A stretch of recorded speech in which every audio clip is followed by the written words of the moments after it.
So here we have the Make Noise No Coast. Um, so this is a very fun synth. It's not a subtractive synthesizer.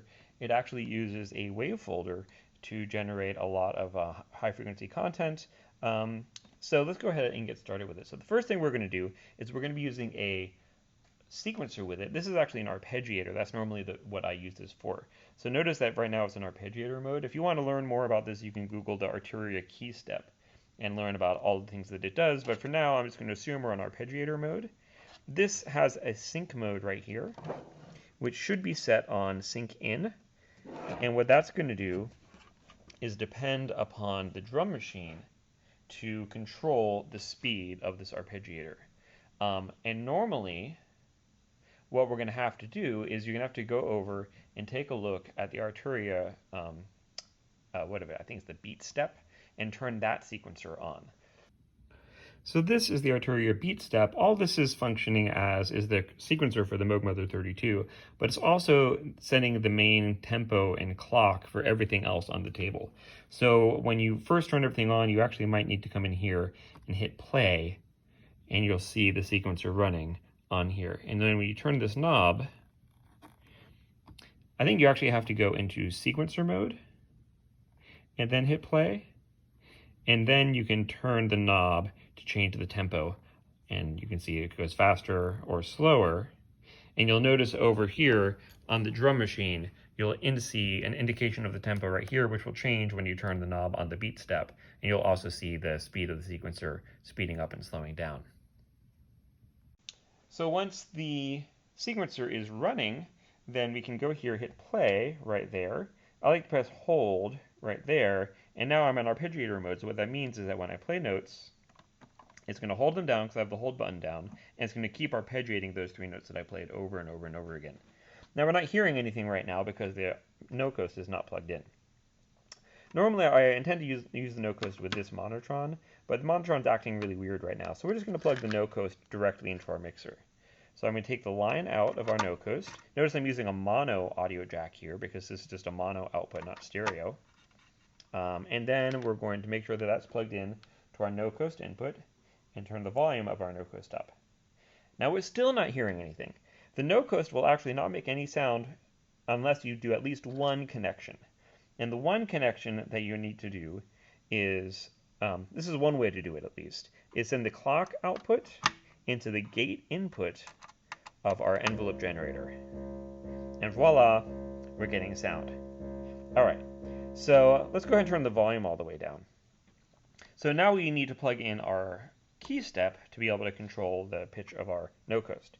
So the key step has two outputs, one for pitch, which is volt per octave, the other is a gate signal. So we can take our gate signal, plug it into our tempo input, and that's going to synchronize the clock inside the no coast with our Arturia key step, which is also synchronized with the other devices on the table. And then we take our pitch, 1 volt per octave input, and plug it into the 1 volt per octave input right there. And now, if we turn the volume up, we can hear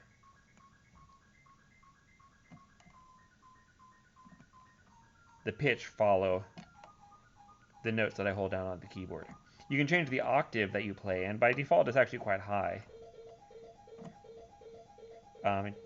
Pressing it twice, or even 3 times, or even 4 times,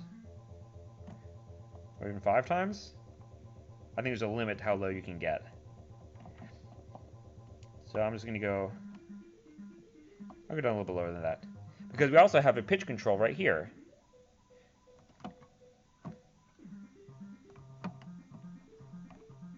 So if we really want to go low,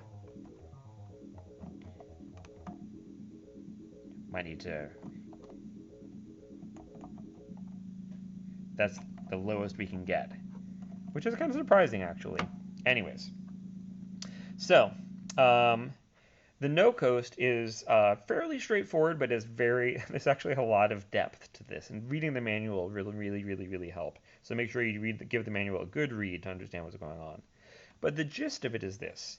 It's an oscillator with a square wave or a triangle wave output, an overtone generator, which is a wave folder, which is what Multiply is doing, And this is doing a bunch of different things. You should read the manual and just see what this is doing. It's shaping the waveform in ways to add harmonics in a different way than the wave shaper is. So it's really interesting to read that. You read that and also present it to the class. Be prepared to talk about that because that's a really interesting knob.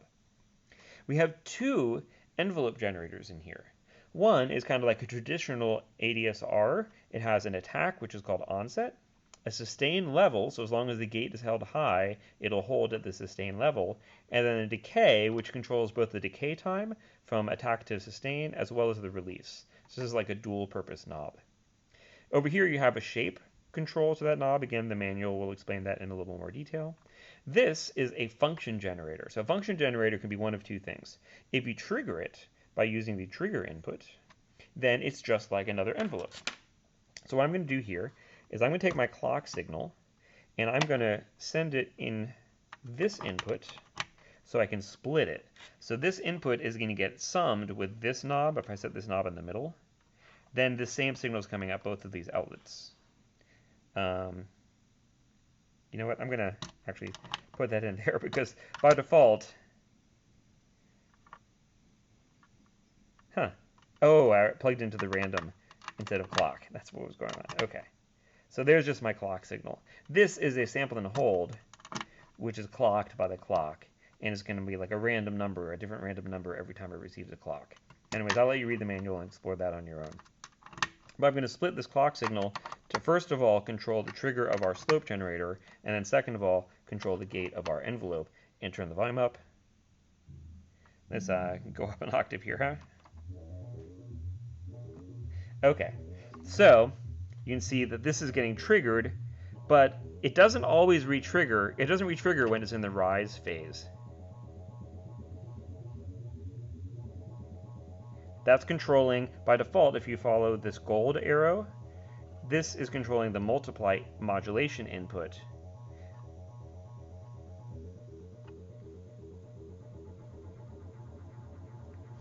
And then the ADSR is by default controlling the VCA, which is kind of over in this section. There's a couple of things here. There's a balance between just the triangle wave, and the triangle wave bypassing all of these controls, so I can just move these all I want to and nothing happens. And this is these two oscillators coming through here.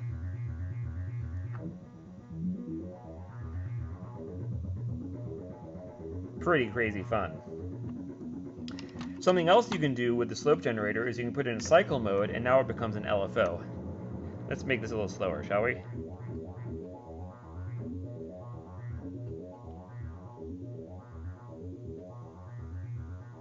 And again, it has a way you can shape this to be either linear, logarithmic, or exponential. I think it's linear when it's right where that line is, so you see it's evenly fading in and out. But sometimes it's nice to fade in and out fast, so it's not a non-linear fade.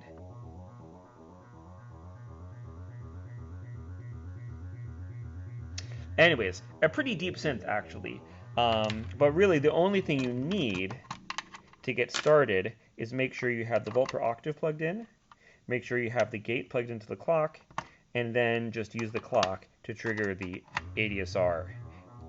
And then you can just play around with these knobs and get a sense how they shape the sound. And then try patching. It's a lot of fun.